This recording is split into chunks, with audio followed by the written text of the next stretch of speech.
A beauty e-commerce startup marks its product at a price 80% above the cost price।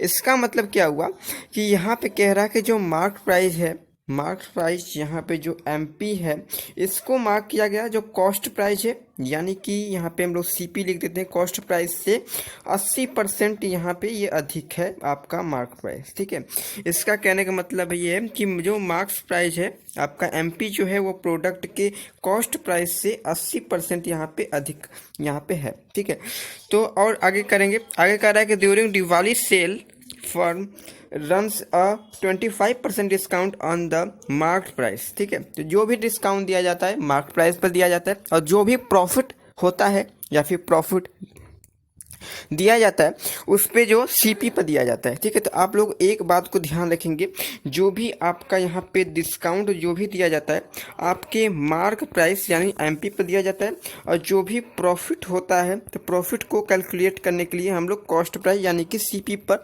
अपने expression को perform करते हैं।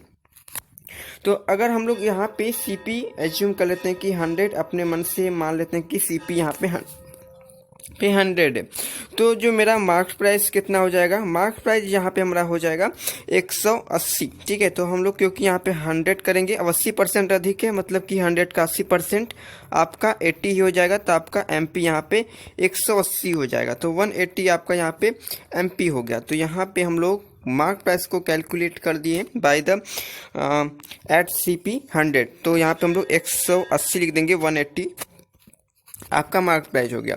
आगे देखेंगे, आगे कह रहा है कि यहाँ पे डिस्काउंट 25% का देना है ड्यूरिंग दिवाली सेल। ठीक है, तो हमें जो भी डिस्काउंट देना होता है हमें मार्क प्राइस पर देना होता है, तो इसलिए 180 यानी कि 180 जो आया उस पर हम लोग डिस्काउंट को कैलकुलेट करेंगे। तो यहाँ पे मेरा 25% का डिस्काउंट है, इसका मतलब जो टोटल कॉस्ट होगा वो 75% रिमेनिंग कॉस्ट होगा।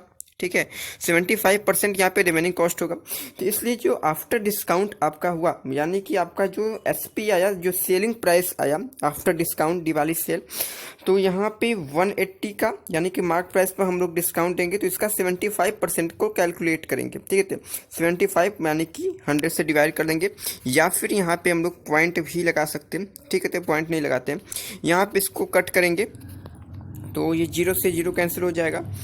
और यहाँ पे एक काम कर सकते हैं कि यहाँ पे 75 को 25 को 3 टाइम्स में यहाँ कट कर सकते हैं, 25 यहाँ पे 4 टाइम्स में कट कर सकते हैं। ठीक है, अब इसको भी कट कर सकते हैं, तो यहाँ पे इसको 2 टाइम्स में कट कर दें और इसको यहाँ पे 9 बार में कट कर दें, इसको 2 को यहाँ पे 5 बार में कट कर दें, तो आपका यहाँ पे कितना आया, यहाँ पे आप आ गया 9, 5 और 3। ठीक है, तो 9, 5 और 3 यहाँ पे तीनों को मल्टीप्लाई करेंगे, तो यहाँ पे इसको कैलकुलेट करेंगे तो यहाँ पे 9, 5 45 हो जाएगा, और मल्टीप्लाई बाई 3 करेंगे तो 135 यानी कि 135 आ जाएगा।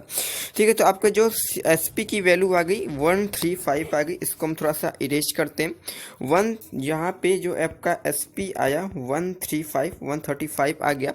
अब इसके बाद हमें कह रहा है कि दिवाली सेल में परसेंटेज ड्यूरिंग द आपका प्रॉफिट परसेंटेज कितना हुआ। मेरा जो कॉस्ट प्राइस था यानी कि सीपी था वो मेरा 100 था।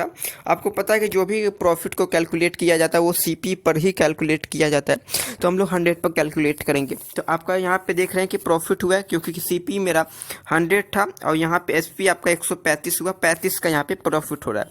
ठीक है, तो 35 रुपये का प्रॉफिट हो रहा है, तो हम लोग प्रॉफिट लिखेंगे यहाँ पे 35 रुपये का प्रॉफिट हो रहा है या फिर 35 यूनिट का प्रॉफिट हो रहा है। इसके बाद हमें परसेंटेज निकालना है, percentage during Diwali sale percentage profit निकालना है, तो हम लोग यहाँ पे सिंपली परसेंटेज प्रॉफिट लिखेंगे। कितने का प्रॉफिट हुआ तो हम लोग को कहेंगे कि 35 पर प्रॉफिट हुआ। कितने के ऊपर हुआ तो हम लोग कहेंगे सीपी के ऊपर हुआ यानी कि 100 के ऊपर हुआ। और हमें परसेंटेज निकालना है तो हमें पता है कि 100% से मल्टीप्लाई करना होता है, तो यहाँ पे आपका परसेंटेज से परसेंटेज साइन को रिमूव कर देंगे, आपका 35% आपका आंसर हो जाएगा। Option number C is right answer, 35% is profit on the Diwali cell.